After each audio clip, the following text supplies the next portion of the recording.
সীমান্তে জুম চাষে গিয়ে রক্তাক্ত ঘনীভূত চাঞ্চল্য। গোমতী জেলার করবক মহকুমার শিলাছড়ি ব্লকের অন্তর্গত বেলতলি সীমান্ত এলাকায় জুম চাষ করতে গিয়ে এক যুবকের রক্তাক্ত হওয়ার ঘটনাকে কেন্দ্র করে ব্যাপক উত্তেজনা ছড়িয়েছে।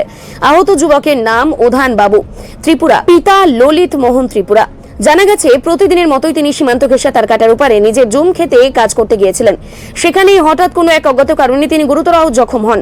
তার হাতে ধারালো অস্ত্রের গভীর আঘাত দেখে স্থানীয়রা দ্রুত উদ্ধার করে তাকে সাবরুম মহকুমা হাসপাতালে নিয়ে যায়। তবে শারীরিক অবস্থার অবনতি হওয়ায় প্রাথমিক চিকিৎসার পর চিকিৎসকেরা তাকে উন্নত চিকিৎসার জন্য গোমতী জেলা হাসপাতালে স্থানান্তর করেন। এই রহস্যময় ঘটনাকে কেন্দ্র করে এলাকায় নানা গুঞ্জন ও আতঙ্ক ছড়িয়ে পড়েছে।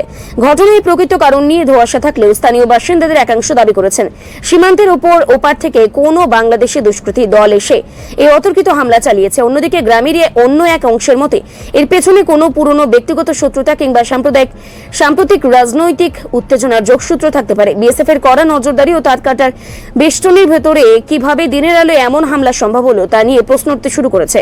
খবর পেয়ে এলাকায় চাঞ্চল্য ছড়িয়ে পড়লে পরিস্থিতির উপর নজর শুরু করেছে প্রশাসন। এই রক্তক্ষয়ী সংঘর্ষের নেপথ্যে বিদেশের হাত রয়েছে কিনা নাকি স্থানীয় কোনো বিবাদ কাজ করছে তা খতিয়ে দেখতে তদন্ত শুরু হয়েছে। সীমান্ত এলাকায় সাধারণ মানুষের নিরাপত্তা নিয়ে বর্তমানে এলাকাবাসী গভীর উদ্বেগের মধ্যেই রয়েছেন।